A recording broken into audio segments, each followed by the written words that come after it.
কথা বলবো, আল্লাহ পাক তৌফিক দান করুন বলে আমিন। আল্লাহ রাব্বুল আলামিন বলেন, ومن أحسن قولا ممن دعا إلى الله وعمل صالحا وقال إنني من المسلمين জোরে বলি আল্লাহু আকবার। আল্লাহ পাক বলেন, তার কথার চেয়ে আর কার কথা উত্তম হতে পারে যে মানুষ আল্লাহ পাকের দিকে আহ্বান করে, ও আমিলা সালিহাত এবং নিজে নেক আমল করে, ওয়াকালা ইন্নানি মিনাল মুসলিমিন আর ঘোষণা করে মুসলমানদের অন্তর্ভুক্ত। সুবহানাল্লাহ। সুতরাং আমরা কি? আমরা মুসলমান। আমরা কি বলেন? হযরত ইব্রাহিম আলাইহিস সালাম বললেন, মিল্লাতা আবিকুম ইব্রাহিম হুয়া সাম্মাকুমুল মুসলিমিন। জোরে বলি আল্লাহু আকবার। ইব্রাহিম আলাইহিস সালাম জাতির পিতা, তিনি তার সন্তানদেরকে নাম রেখেছেন মুসলমান। জোরে বলেন সুবহানাল্লাহ। সুতরাং ইব্রাহিমের সন্তান মূর্তি ভাঙতে হবে না মূর্তির পক্ষে যেতে হবে? ইব্রাহিম আলাইহিস সালাম মূর্তি ভাঙার পক্ষে ছিলেন। তিনি জাতির পিতা, তিনি তার সন্তানদেরকে শিখিয়ে গিয়েছেন মূর্তিকে উপাসনা করা যাবে না, কোন দেবদেবীকে উপাসনা করা যাবে না, কোন আইন মানুষের বিধানকে মানা যাবে না, কোন মানুষের হুকুমকে মানা যাবে না। হুকুম মানতে হবে কেবলমাত্র ইনিল হুকমু ইন্না লিল্লাহ, জমিন যার, আইন চলবে তার। কথা বলে ঠিক কিনা? সুতরাং আল্লাহর জমিনে আল্লাহর কোরআনের আইন বাস্তবায়নের পক্ষে কে কে রাজি আছেন? দুই হাত তুলে আল্লাহকে দেখিয়ে দেয়। আল্লাহর কোরআন জমিনে বলবো, এটা তারা নাস্তিকরা চায় না। কারা চায় না? নাস্তিকরা চায় না যে আল্লাহর কোরআন সমাজে প্রতিষ্ঠা হোক। আজকে যদি আল্লাহর কোরআনে সমাজে প্রতিষ্ঠা হতো, হিন্দু, মুসলমান, খ্রিস্টান, বেধর্মীরা পর্যন্ত কোরআনের আইন প্রতিষ্ঠা হলে তারা শান্তিতে থাকতো। কথা বলে ঠিক কিনা? যেই সমাজে কোরআনের আইন প্রতিষ্ঠা হবে, ওই সমাজে চুরি, ডাকাতি, ধর্ষণ, জিনা, ব্যভিচারী, খুন, খারাপি, রাহাজানি, সন্ত্রাসী, অপকর্ম, অপদস্থ, বঞ্চিত, বঞ্চিত সমাজ থেকে বিদায় নিবে। কথা বলে ঠিক কিনা? আমরা চাই কোরআনের আইন প্রতিষ্ঠা হোক। কথা বলে ঠিক কিনা? বাংলাদেশের আলেমরা কি চাই? বাংলাদেশের আলেমরা চায় আল্লাহর জমিনে আল্লাহর কোরআন প্রতিষ্ঠা হয়ে যাক। ঠিক কিনা? আল্লাহ রাসূল কোরআন প্রতিষ্ঠা করার জন্য তিনি মার খেয়েছিলেন। ঠিক কিনা বলেন? তায়েফের ময়দানে রক্ত ঝরিয়েছিলেন। ঠিক কিনা বলেন? উহুদের ময়দানে দান মোবারক শহীদ হয়েছে, অসংখ্য সাহাবী জীবন দিয়েছে। তারপরে কোরআনের আইন প্রতিষ্ঠা করার জন্য প্রতিষ্ঠা হয় নাই। কথা বলে ঠিক কিনা? আজকে তার রুহানি সন্তান আল্লাহ রাসূলের উত্তরসূরি যারা বাংলার জমিনে আছে, তারা বুকের তাজা রক্তকে ঢেলে দিবে, আল্লাহর কোরআন প্রতিষ্ঠা করে ছাড়বে। কথা বলে ঠিক কিনা? বেঠে আগামীর পৃথিবী কোরআনের পৃথিবী, আগামীর পৃথিবী ইমাম মাহদী আলাইহিস সালামের পৃথিবী, আগামী পৃথিবী ঈসা আলাইহিস সালামের পৃথিবী। সুতরাং ঈসা আলাইহিস সালাম যখন আগমন করবেন, নাস্তিকদের গলায় দড়ি পরিয়ে সব পত্রার দিকে নিয়ে যাওয়া হবে। ঠিক কিনা বলেন? কোন নাস্তিক বেঈমান ছাড় পাবে না আল্লাহ জমিনে কোরআন প্রতিষ্ঠার লক্ষ্যে। আপনারা যদি একমত হয়ে যান, ইয়াকাসিমু বিহাবলিল্লাহি জামিয়া, আল্লাহ বলেন তোমরা আল্লাহর রশিকে, আল্লাহর কোরআনকে মজবুত ভাবে আঁকড়িয়ে ধরো আর বিচ্ছিন্ন হয়ে না। আজকে যদি মুসলমান একবদ্ধ হয়ে যায়, আমলিগ বলেন, বিএনপি বলেন, তাবলীগ জামাত বলেন, জাসদ বলেন, বাসদ বলেন, চরমনা বলেন, ফুরফুরা বলেন, আট্টাশি বলেন, সব শ্রেণীর মানুষ যদি একবদ্ধ হয়ে আল্লাহর কোরআনের রাজ প্রতিষ্ঠার ডাক দেয়, বাংলাদেশে 24 ঘন্টার ভিতরে আল্লাহর কোরআন প্রতিষ্ঠা হয়ে যাবে। মুসলমান ঠিক কিনা? সুতরাং আপনারা এখানে এসেছেন কিসের জন্য এসেছেন? আমার চেহারা দেখার জন্য? কোরআনের কথা শোনার জন্য। ঠিক না বলেন? কোরআনের প্রতিষ্ঠা, কোরআনকে প্রতিষ্ঠা করার জন্য বুকের রক্ত দিতে চাই, শহীদ হতে চাই। আল্লাহ রাসূল শহীদ হয়েছিলেন, কোরআনের পাখি তিনি শহীদ হয়ে গিয়েছেন।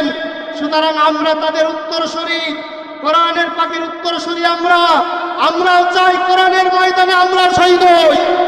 আমরা মাঠ ছেড়ে পালিয়ে যাওয়ার জাতি না, আমরা কোরআনকে প্রতিষ্ঠা করেই ছাড়বো ইনশাআল্লাহ। রক্ত যখন দিয়েছি আরো রক্ত দেব, কিন্তু আল্লাহর কোরআনের জমিন ছেড়ে যাব। আমার ভাইয়েরা, আপনারা কি কষ্ট পাচ্ছেন? সম্মানিত ভাইয়েরা, আলেমরা কি চুরি করে?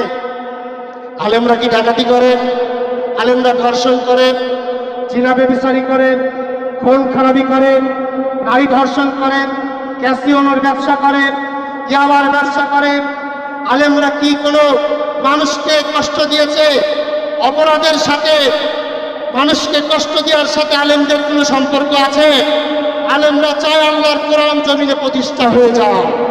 সুতরাং এই ভূমিকায় লক্ষ লক্ষ আলেম আজকে বাংলার জমিনে জেলখানায়, অসংখ্য অসংখ্য আলেমকে জেলখানায় বন্দী করে রাখা হয়েছে।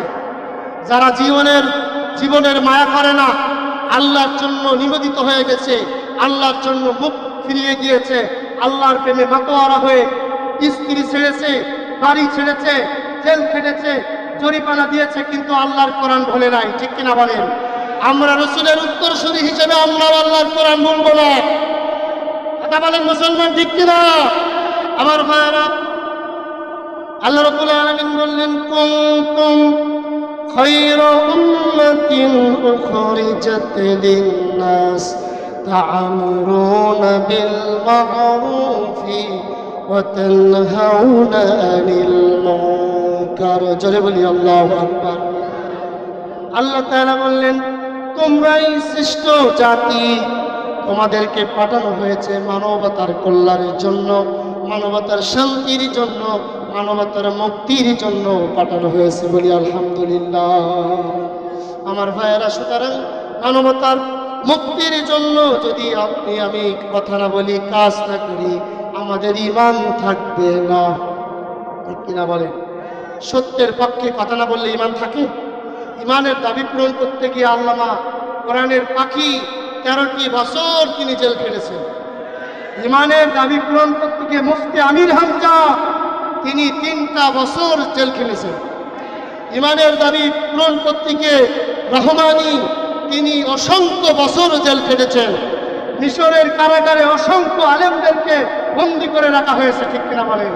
সুতরাং যারা ঈমানের দাবি পূরণ করতে চাবে তাদেরকেই জেল খাটতে হবে।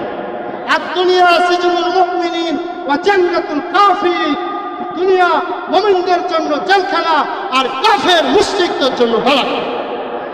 ঠিক কিনা বলেন মুসলমান? সুতরাং ঈমানের দাবি পূরণ করতে হবে। জেল জরিমানা যাই হোক, জুলুম আসুক, হত্যা হোক, খুন হোক, কিন্তু ঈমানের দাবি পূরণ করার জন্য ময়দানে কাজ করতে হবে। আমার ভাইয়েরা, আপনাদের সন্তানদেরকে কোরআন শিখাবেন।